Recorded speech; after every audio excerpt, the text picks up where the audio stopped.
you have an unexplainable fear? Because I for sure do.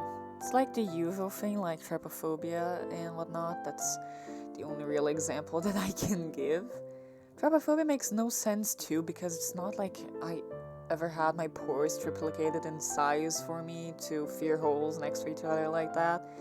Like, it makes no sense, but for some reason, I just fear holes, right? But like, that's pretty much... I mean, honestly, I don't really know a person that doesn't have trypophobia. It's just like this thing, it's sort of disgusting. But it's just how things are, right? That's why it's a phobia.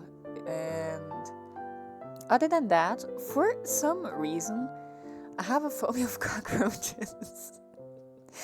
I fear bugs in general, but I've sort of overcome that fear ever since my parents started giving me that bugs that they find around.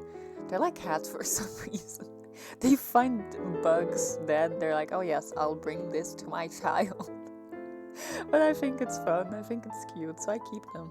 I mean, they found some really great bugs, I have to admit. First of all, cicada, right? I'm pretty sure that you've all already seen the cicada in the back of my videos as well, because I tend to use that one. If you didn't know, I love cicadas.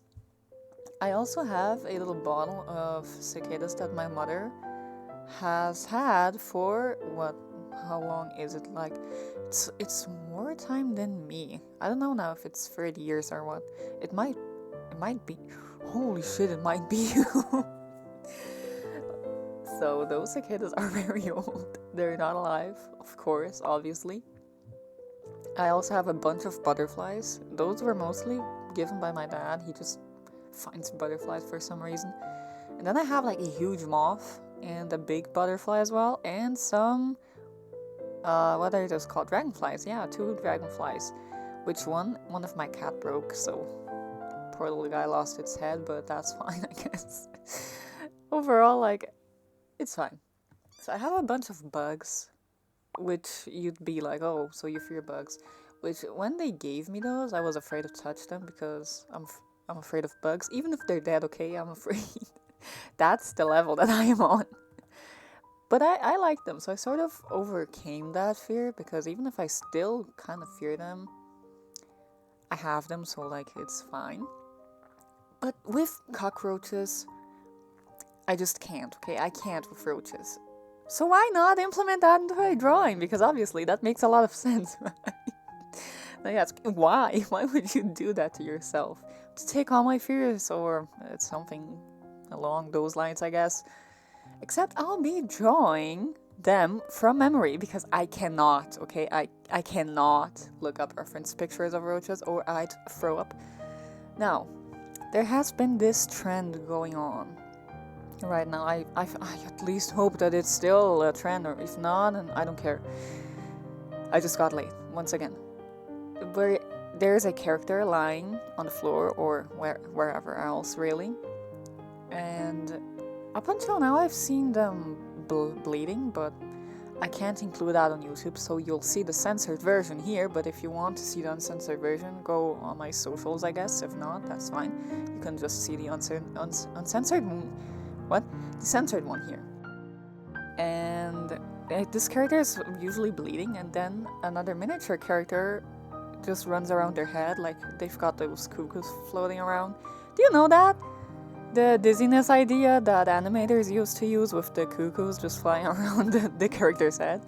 Do you know that? I don't even... When was the last time that I saw that used in an animation or anything, really? I can't remember. Wow. Let's see, there is that...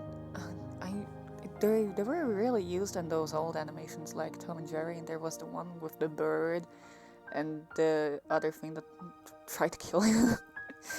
What is it called? I don't know. But in those sorts of animations, that was used a lot. So I'll be doing this trend using my persona and the 13th Angel. Did I ever even tell you that this character's name specifically is the 13th Angel?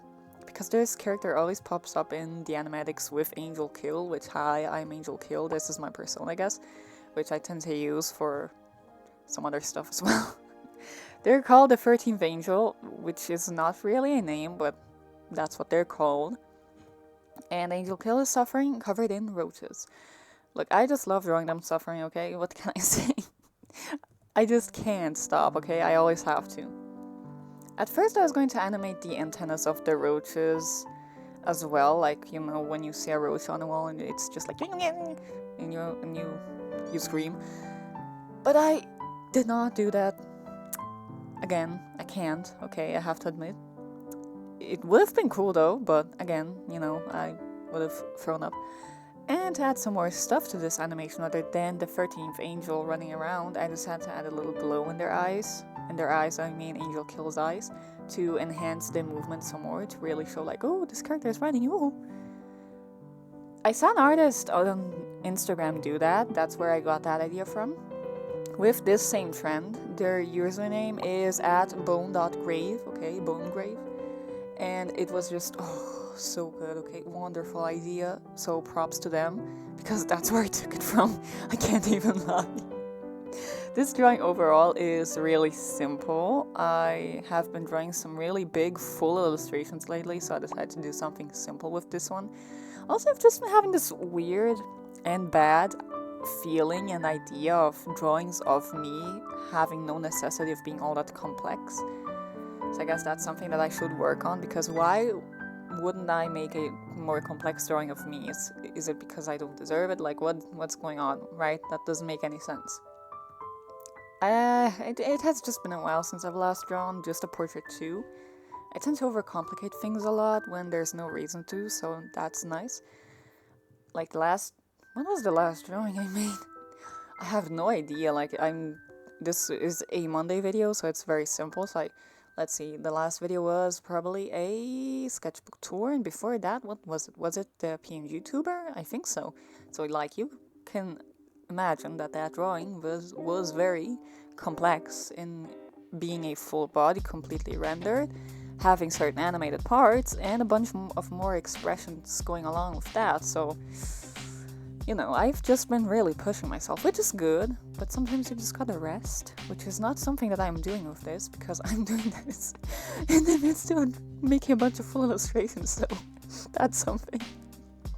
Either way, it has been a while since I've last done just a portrait. For the animation itself though, let's talk about that.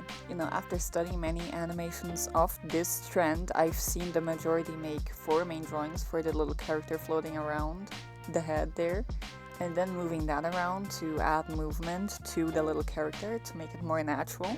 So I'll try doing that too. Kinda, I mostly did that for the last frame instead of the other ones as well, because the other ones were already moving more naturally. I do my main animations, do I do any, what am I talking about?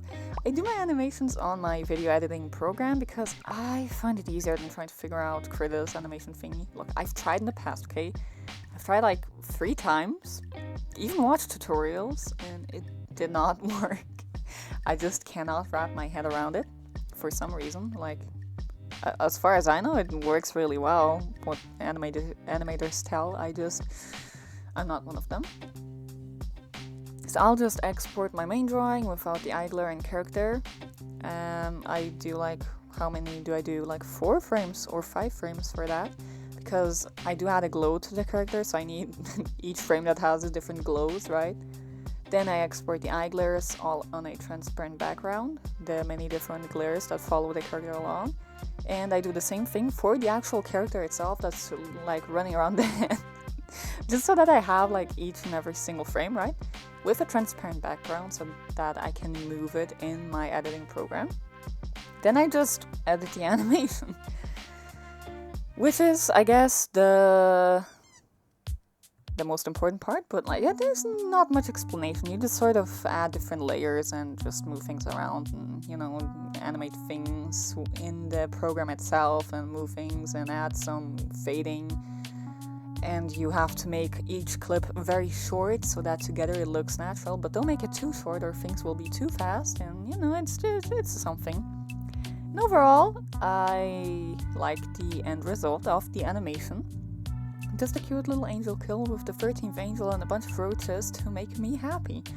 Or not, because I'm afraid of cockroaches. If I wanted to make this animation even better, I would have added one more frame for the 13th angel running behind Angelkill's head. But I did this in a day, okay? So it's fine. Which, yes, this was done in a day. I hope that you have a nice day and night, and I'll see you next time. This is a short little video, okay? I did this in a day, and I'm editing this really quickly as well. Okay, look, these are Monday videos, okay? We respect Monday videos. So I'll see you next time. Bye!